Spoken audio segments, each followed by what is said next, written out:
We welcome everyone to Sri Sri Radha Kalachandji Dham's morning Srimad Bhagavatam class. For those of you who don't recognize my voice, my name is Rupa Nagadas. I'm a disciple of His Holiness Tamal Krishna Goswami Maharaj, grand disciple of His Divine Grace, A.C. Bhaktivedanta Swami Prabhupada. This morning we're going to be continuing our reading in the 8th chapter of the first canto of the Srimad Bhagavatam, and we'll be focusing on text number 51. So if you have smartphone, you have books available, you can read along with us.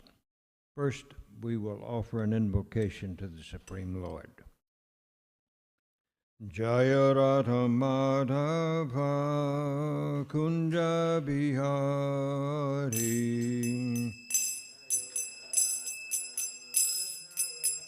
Kunja Bihari Jaya Radha Madhava Kunja Bihari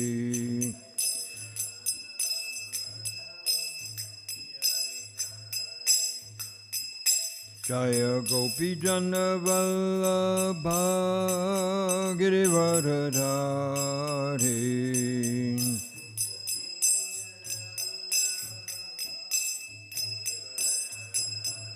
Jaya Gopi Jana Vallabha Girivaradhari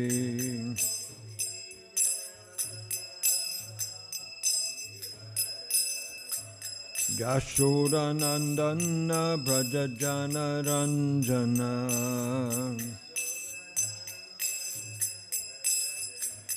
Yashodanandana Brajajana Ranjana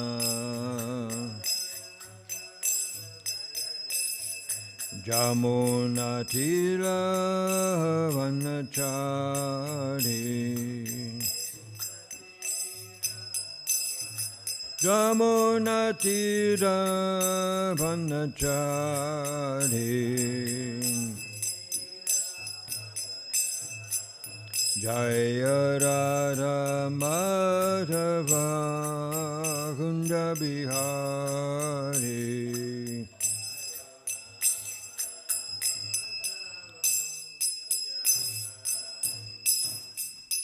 Nitai Gaur Premananda. Hari Hari Bom. Om Namo Bhagavate Vasudevaya.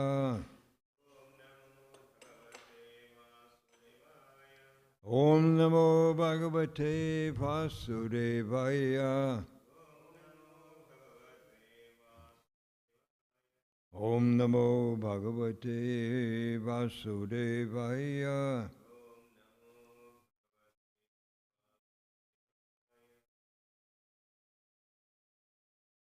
I want to also extend our welcome to those of you listening in online. I see by my smartphone here that there are 10 persons who are also connected.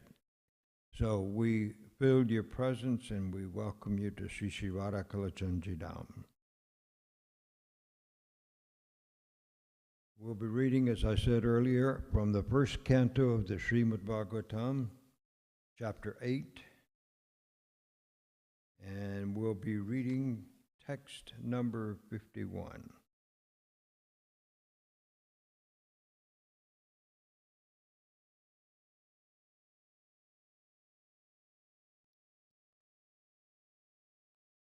Text 51.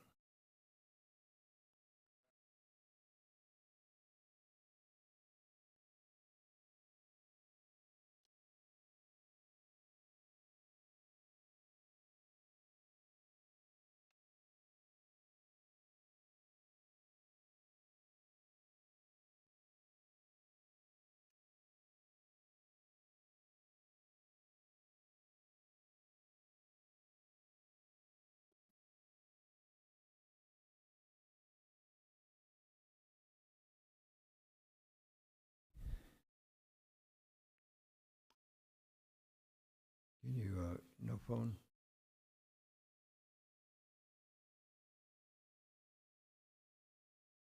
So I think we'll read the text in poetic form. Text number 51 of chapter 8 of the first canto of Srimad Bhagavatam. Strinam addatta bandhunam drohayo savihotata droho yo savihotita karmabir grihamediyayir naham kalpo vyapohitam naham kalpo vipohitum.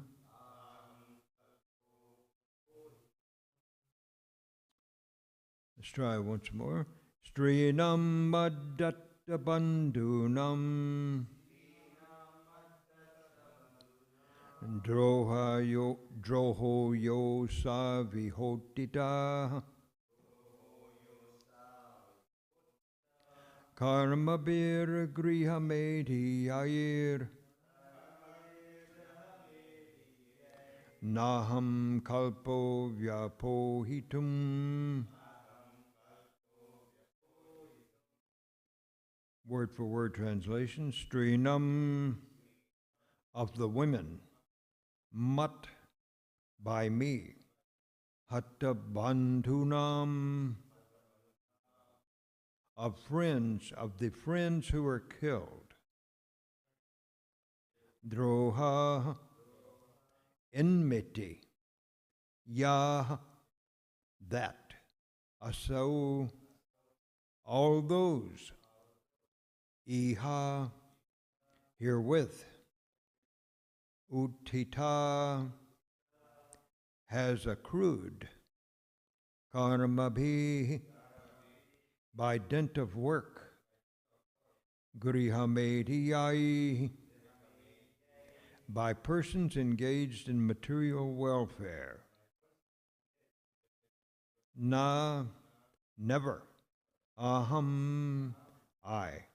Kalpa, can expect. Vyapohitum, undoing the same. Translation. You don't have, there's not a microphone available. All right, I'll just do the reading from here then. Translation by His Divine Grace, A.C. Bhaktivedanta Swami Prabhupada. I have killed many friends of women, and I have thus caused calamity to such an extent that it is not possible to undo it by material welfare work. Repeat with me. I have killed many friends of women, and I have thus caused enmity to such an extent that it is not possible to undo it by material welfare work. Purport by His Divine Grace. Again, we don't have microphones, so I'll just have to do the reading here. The Griyamedis are those whose only business is to perform welfare work for the sake of material prosperity. Such material prosperity is sometimes hampered by sinful activities, for the materialist is sure to commit sins, even unintentionally, in the course of discharging material duties. To get relief from such sinful reactions, the Vedas prescribe several kinds of sacrifices. It is said in the Vedas that by performing the Ashwamedha Yagya, a horse sacrifice, one can get relief from even Brahmahatya, killing of a Brahmana. Yudhisthira Maharaj performed this Ashwamedha Yagya, but he thinks that even by performing such yagyas, it is not possible to get relief from the great sins committed. In war, either the husband or the brother, or even the father or sons go to fight. And when they are killed, a fresh enmity is created. Thus a chain of actions and reactions increases, which is not possible to be counteracted by even thousands of Ashwamedha Yagyas.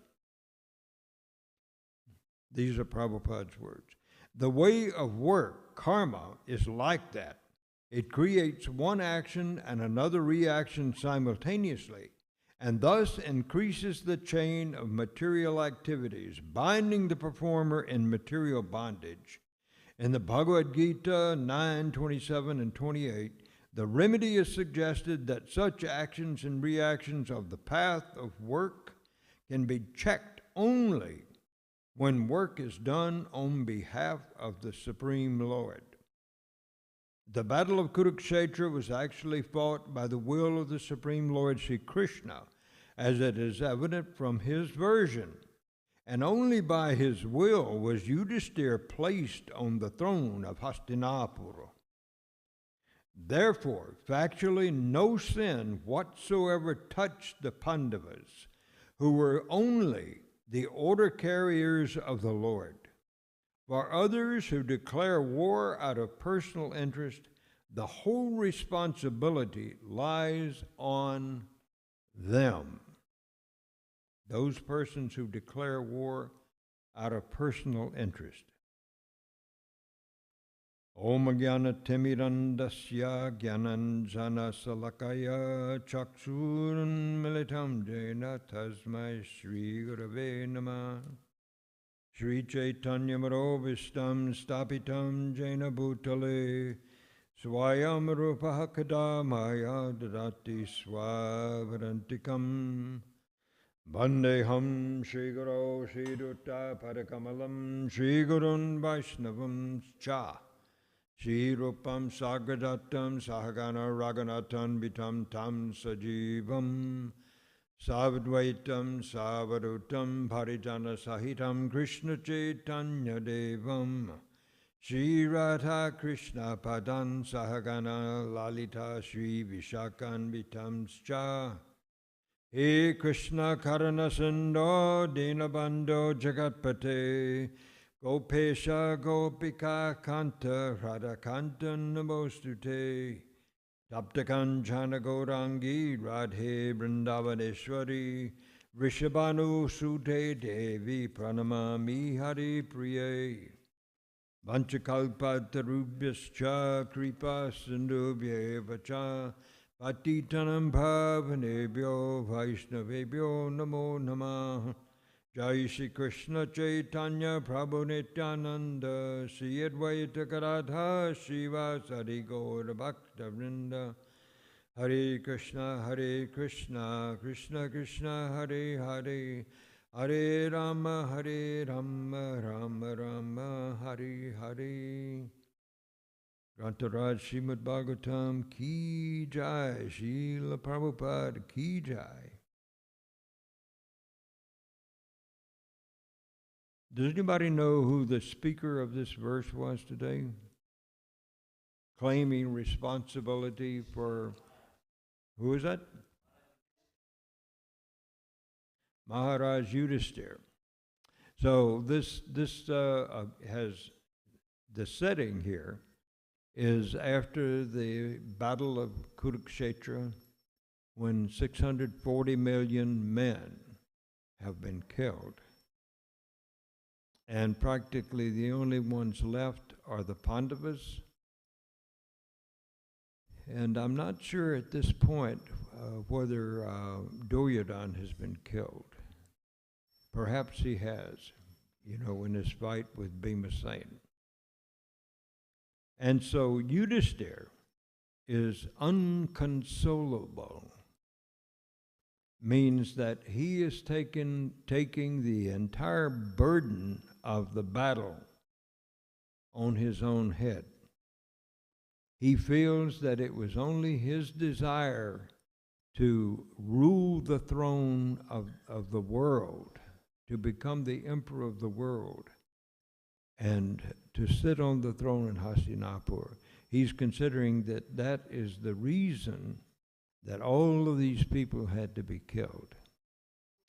It seems that he did not hear the speaking of the Bhagavad Gita to Arjuna right before the battle was to take place. Because if he had, he might have accepted then that all of these people to be killed were eternal spirit souls. And even though their bodies were killed, still they continued to exist. And it was said that for all of those who gave up their bodies on the battlefield in the presence of Krishna and Arjuna, they would be liberated from this material world. We understand that many of those persons who were killed were eternal associates of the Supreme Lord, brought with him from Vaikuntha when he made his appearance on this planet 5,000 years ago. And so he has to get all of those people off the planet and back to the spiritual world. Otherwise, he doesn't want to leave the material world behind, and all of his friends would be left here, but he will have to go. So he has made arrangements then that so many of these military phalanxes have been killed. So he was also concerned, it's kind of strange to read, that there's no way that he can be exempt from the sinful reactions that were coming from such an enormous amount of killing. So I think he's considering that I'm going to be taking birth in this material world for many, many lifetimes because of this.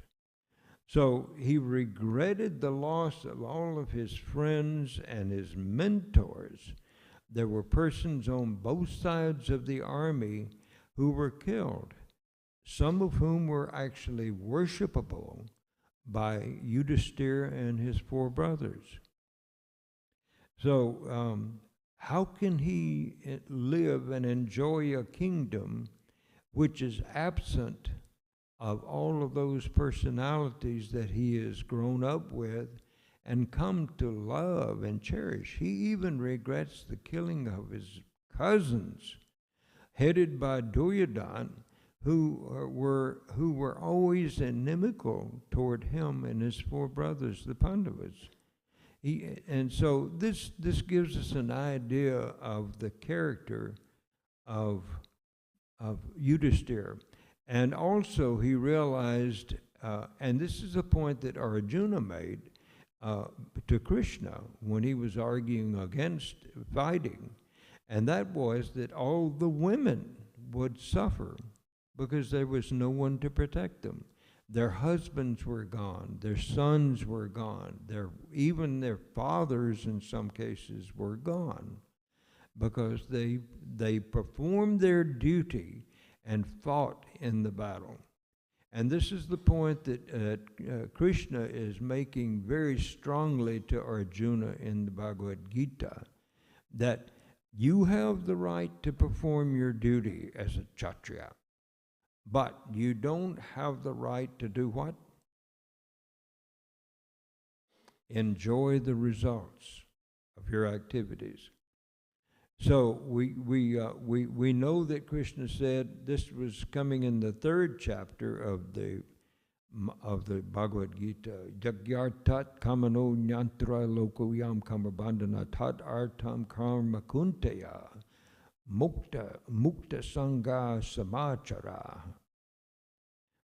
Krishna tells Arjuna that actions as performed as actions must be performed as a sacrifice to Lord Vishnu. Otherwise, the actions are a cause of bondage to this material world. So he's telling Arjuna, you have to perform your duty, but perform it for the sake of Lord Vishnu. And this is kind of interesting, isn't it? That Krishna is here. He is Vishnu when he comes into this material world. Usually when he comes as one of the avatars. Lord Vishnu, Kshirodakshayi Vishnu, and he's also the super soul in the heart of all living entities. And so he's telling Arjuna as though this is another person. He's talking about Lord Vishnu. Actions must be performed in service to Lord Vishnu. Otherwise, whatever actions you perform, they're going to bind you to this material world, Arjuna. So, on in the 2nd chapter of the Bhagavad Gita, and some contents of the summary, contents of the Gita summarized. Krishna makes this point again, and then for the rest of the Bhagavad Gita, he's telling Arjuna that you must do your duty. You cannot be inactive. Everybody has to perform some actions. In that 3rd chapter, he says, perform your prescribed duty, for doing so is better than not working.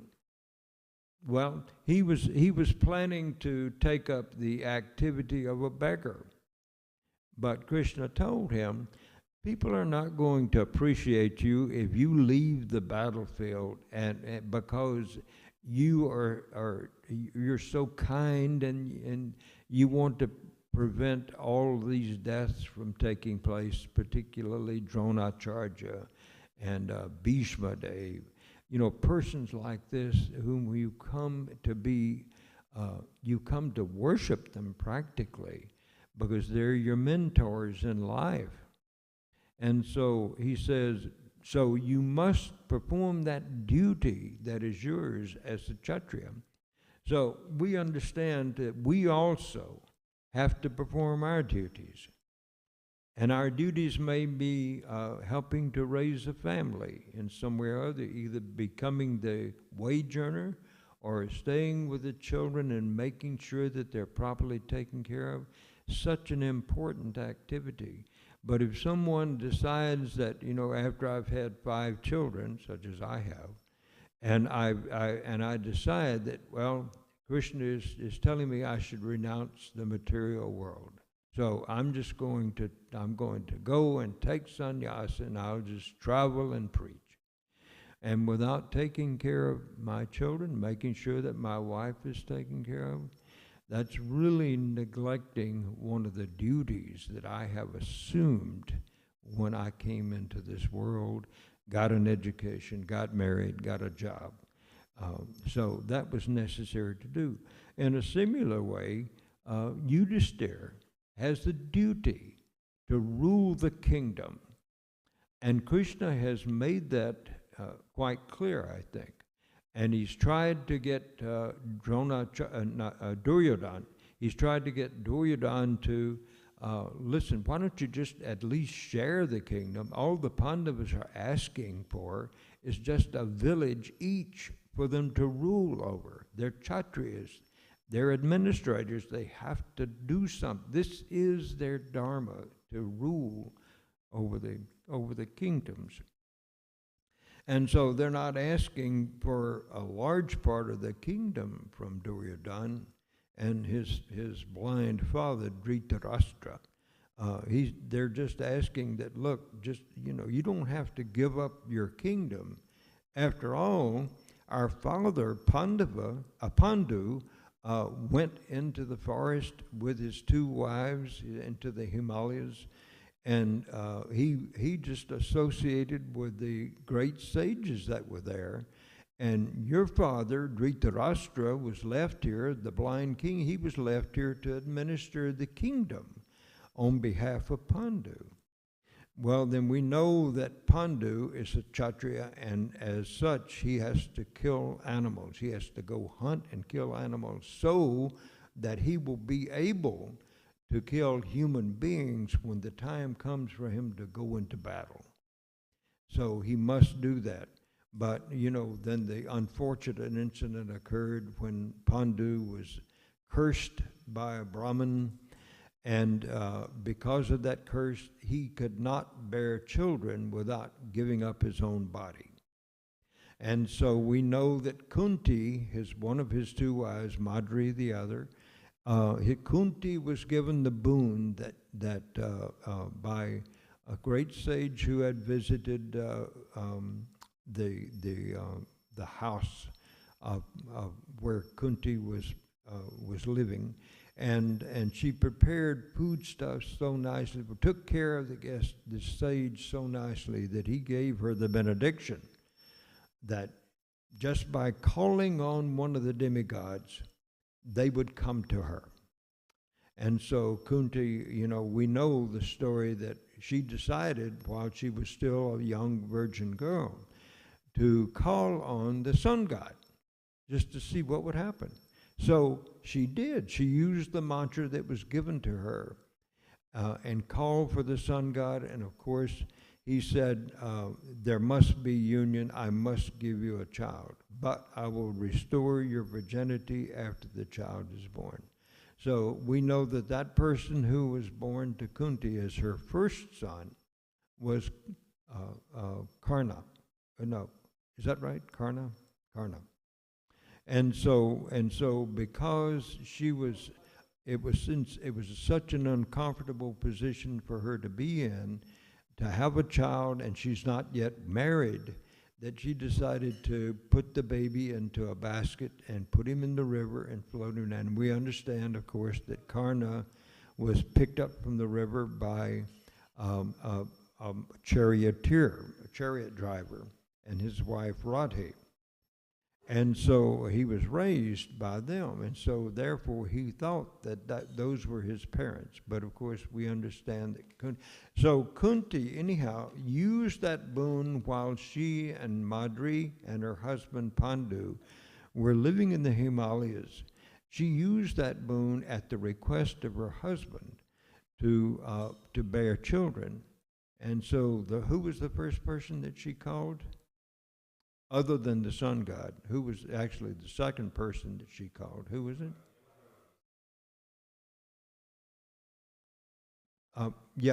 Dharmaraj, or Yamaraj, right? Correct. He's also known as Dharmaraj. And it said, I've read it said that Yamaraj is practically, as far as knowledge of the individual souls within this universe, he's practically on the same level as Shirdakshay Vishnu or Paramatma, because he has to know what activities every living entity in the universe has performed and know what reactions they need to have. So Yamaraj is very powerful. So she called Yamaraj. He gave her a child, and who was that? Yudhisthira. Yes, Yudhisthira. And then the next she called was Vayu, the god of what? The god of what? What's its function? The wind. Yes, and so the child that was born by Vayu, or was produced by Vayu in the body of Kunti, was Bhimasena. And so Bhima then was extremely powerful. And then the next person that she called was Indra, the god, the chief of the demigods. And his child was of course named Arjuna. And then Madri, of course, wanted children, so she asked Kunti if she would please give her the mantra. And so Kunti agreed to do so, and this also was at the behest of Pandu, that Madri produced 2 children at once. And what were their names? Nakula and Sahadev. Okay, so we've got these boys, all these boys living in the forest, in the mountains, Himalayas, and having as their associates the saintly persons. So they grew up with saintly persons. But I often wonder how it was that Pandu could give up the responsibility for running the kingdom to his blind brother. Anyhow, we see that there were reactions that came from making that decision, and that was that Dhritarashtra became very comfortable being the premier person in the world, having emperorship over the entire world, even though he was supposedly standing in for his younger brother, Pandu. But of course, Pandu, during the spring of one year, he was kind of walking in the forest with Madri, one of his wives, and he became very desirous to have union with her. And so when he tried, the curse took effect, and he gave up his body right there on the spot. Then Kunti had to make the decision. Of course, Madri was the one who decided to go into the funeral pyre with her husband because she felt that she was the one responsible for not being able to control him or help him control his desires. So Madri entered the sacrificial fire. Then that left Kunti then to deal with her 5 young boys.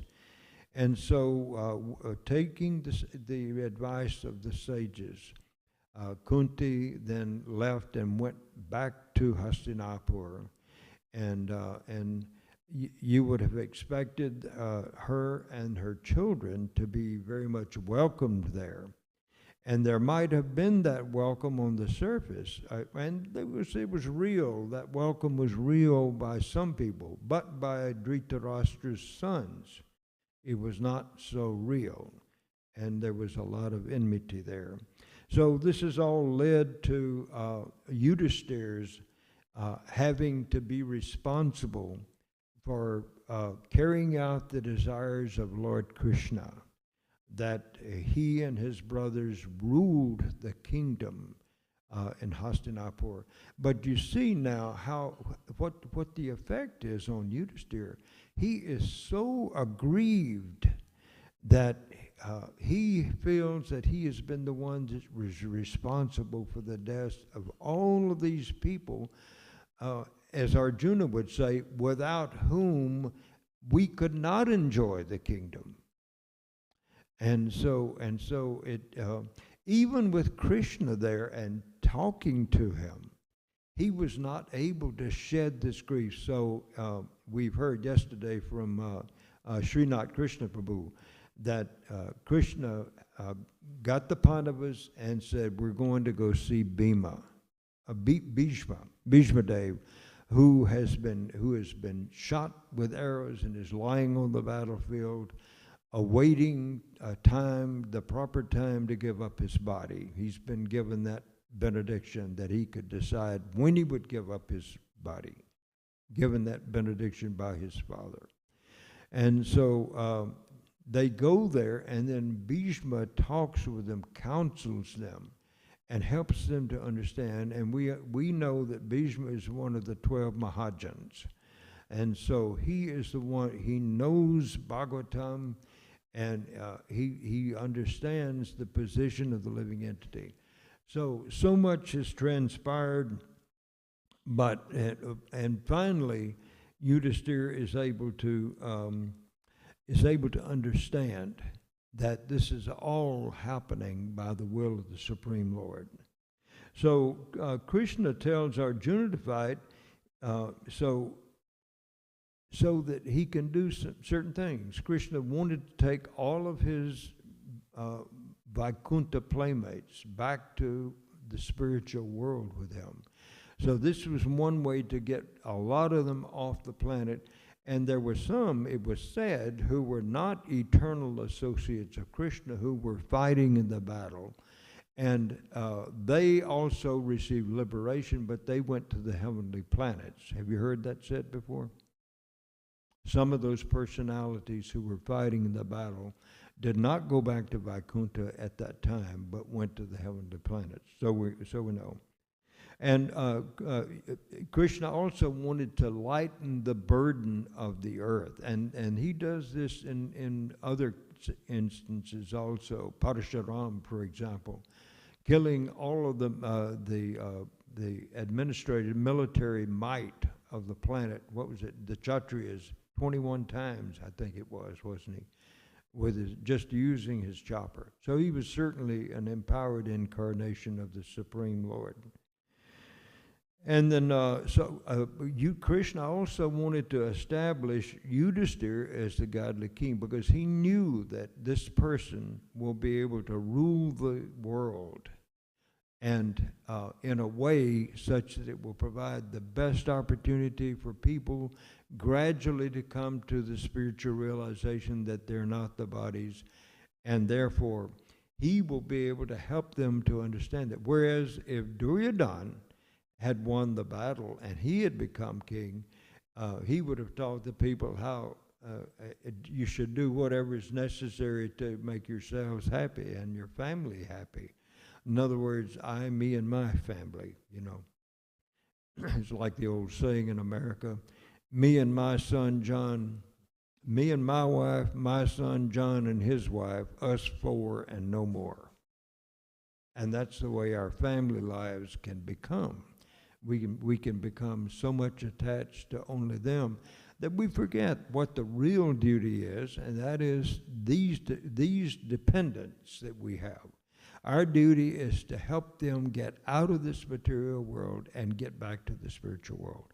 And of course, they learn that by not only the words that come out of our mouths, but by the example that we set. So in this material world that we're in now, it's not an easy thing. We don't have a godly king like Yudhisthira who doesn't want others to suffer. And the only way that we could, of course, we say, well, but we're opening hospitals and we're establishing food banks and pantries for people to come. We're doing all these things, you know, it's said by our society, but that does not eliminate the suffering, the cause of suffering, which is sinful activities. And so by the end of their lifetime, people find that the body becomes old and decrepit and not capable of enjoying as it did at one point in time. And so unless a person is able to educate his children in that way, then his children will take birth again. And it is said that one should not become a parent. One should not become a spiritual master without being able to extricate his children and those in his care. That can include your parents too, can it? Because parents also, our parents in the West especially, they don't have any knowledge of the Vedic wisdom. So we have to take them as our responsibility too, and help them get the heck out of here before things get really bad.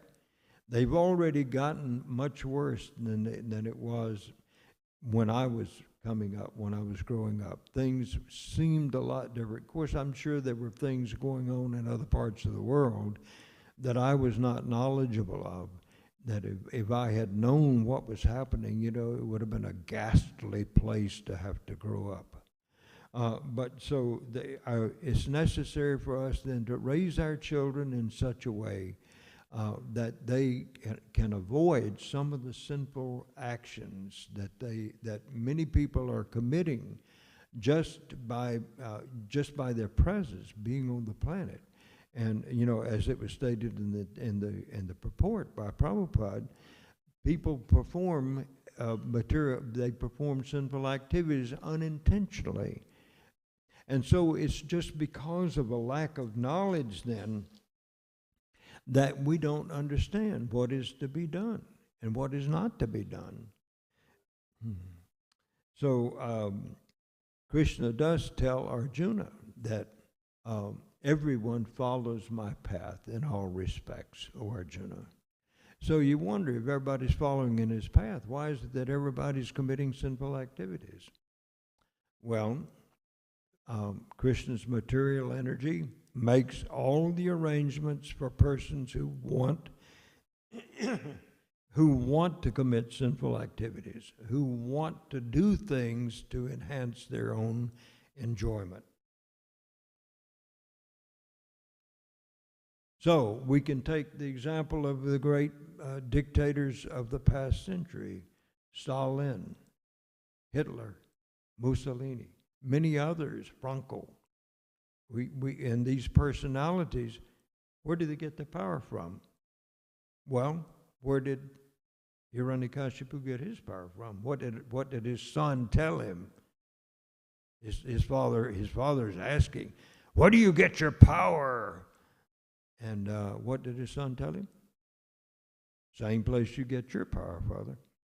So we understand that Krishna makes the arrangement and gives all facility to those persons who want to cause others trouble so that they themselves can enjoy life. And Yudhisthira is feeling that he's one of those persons.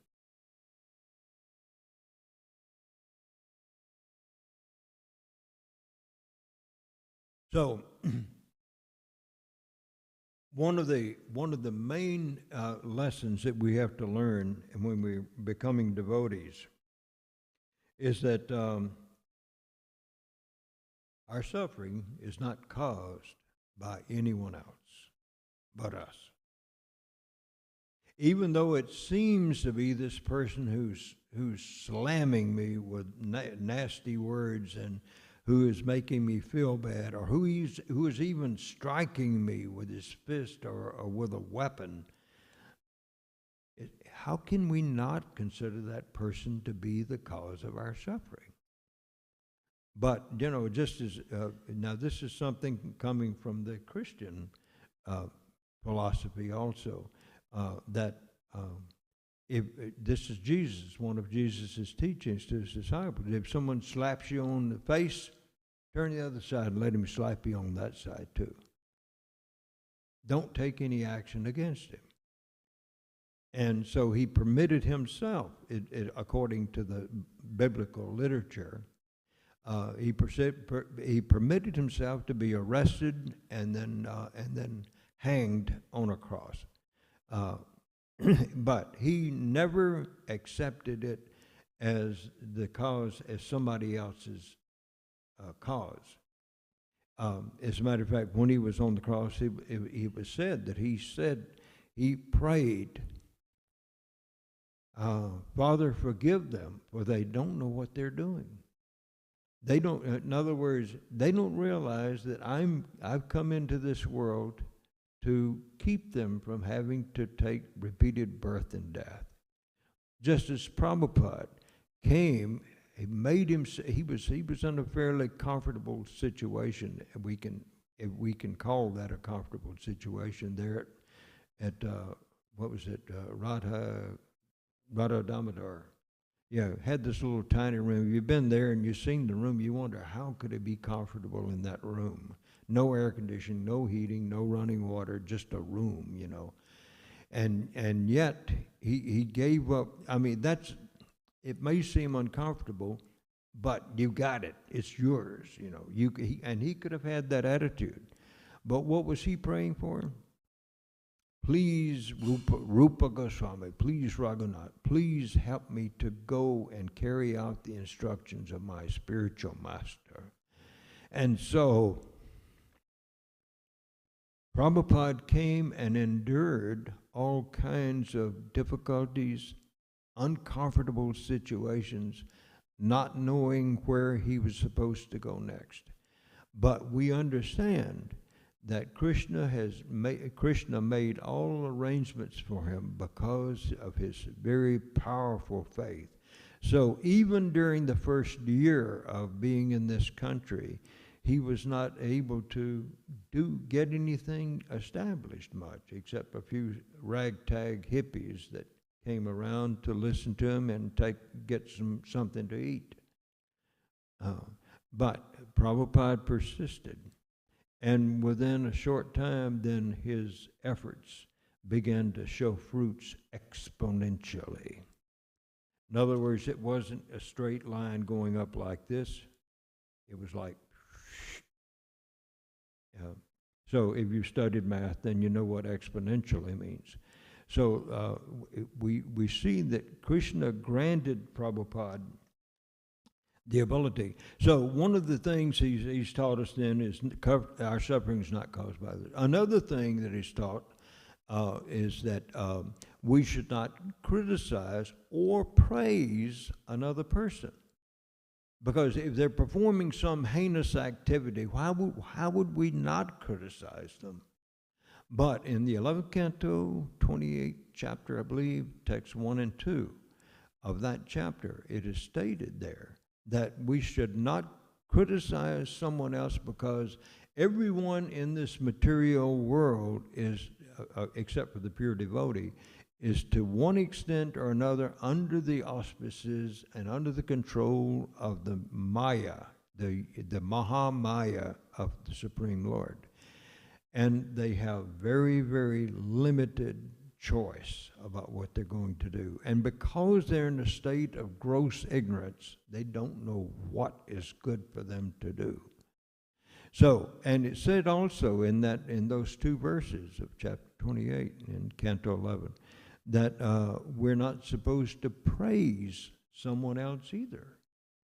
When we can, of course, we like to praise people who perform some devotional activity, like these young people going out and distributing books, going out there facing an obstacle, you know, almost like an enemy, and still they've got the courage to do that. So we do offer them praise. But as far as material ability, material wealth, material fame is concerned, it is said that we should not praise them because all of those qualities that we find so desirable are simply coming from the Supreme Lord. They're simply getting the results of their past activities. And so because this is a state of ignorance, therefore, our duty then, we have to take it on ourselves because this is what Krishna wants in the form of Lord Chaitanya. He wants people to be able to understand by what means they can get the highest form of love and satisfaction, even while in this material world. And we want them not to have to come back and take repeated births and deaths and go through the whole cycle again, 8,400,000 different species of life, and then eventually come back to that 400,000 that is in the human form. Because even that is a source of problems. Any actions that we commit in the human form of life, it's not like the animals. The animals do not accrue karma. We know that. Everything that they do is being directed by Mahamaya, Krishna's material energy. They have no choice but to do what they do. But on the other hand, we human beings do have the choice, and we can make right decisions. We can do that. But we have to know what that right decision is. We have to have the knowledge. And I spent the first 30 years practically of my life not knowing what the right decisions were, not having the knowledge that is provided in Prabhupada's books. And it wasn't until 1973 that I received my first piece of literature. And it was first canto, part 3. It was in 3 parts at that time. And so I read that book, and then right at the end, Shukadev Goswami has just come on the scene when Parikshit is by the river getting ready to give up his body in 7 days. And so the book ended there. And so I said, I got to know what's happening.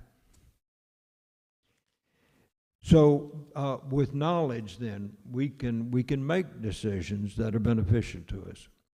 And just as Krishna says in that verse in Bhagavad Gita, I think it's chapter 3, text 9, Yagya Sparshasta Kuntya. No, is that it? No, what was it? Yagartat karmanon yandra loko yam karma bandhana. That verse, in which it said that activities performed as a sacrifice for Vishnu must be performed, O Arjuna. He says, otherwise, if any of your activities that you, and this is for us too, any activities that we perform that are not directed to the satisfaction of the Supreme Lord are going to cause us some reactions. And generally speaking, the more enjoyment we get from those activities that we perform for our own pleasure, the more intense that enjoyment is, the harsher the reactions are that will come on us later. And so we don't really want that to happen so much. We want to be good people, and we don't want these kinds of reactions to come. So we have to come to an understanding, just as Yudhisthira had to come to an understanding, that everything that you do for the purpose of worshiping God, that's going to bring you happiness. Anything else is going to cause you suffering. So it's said in this verse in the purport. Prabhupada said, so that sins could not touch the Pandavas, because they were simply order carriers of the Supreme Lord. Hare Krishna. We shall end. Does anyone want to make any comments? I can tell you I'm not going to be able to hear you because my hearing is really bad. But and we don't have a microphone here.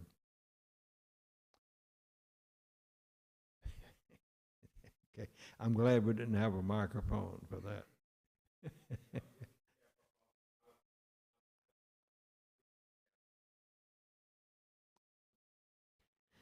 All right. Well, if you'll permit, we will end the class now. And we'll offer our obeisances to all the Vaishnava devotees of the Lord, who are just like desire trees. They fulfill the desires of everyone, and they're full of compassion for the fallen conditioned souls. Vanchakalpa tarubhyascha kripa sindhuvya evacha patitanam bhavanebhyo vaishnavebhyo namo namaha anantakoti vaishnavrinda ki jai. Srila Prabhupada ki jai. Srimad Bhagavatam ki jai. Shri Shri Radha Kalachandji Dham ki jai. Gaur Premanande. If you have time today, chant the holy names, chant the holy names, chant the holy names. Hare Krishna.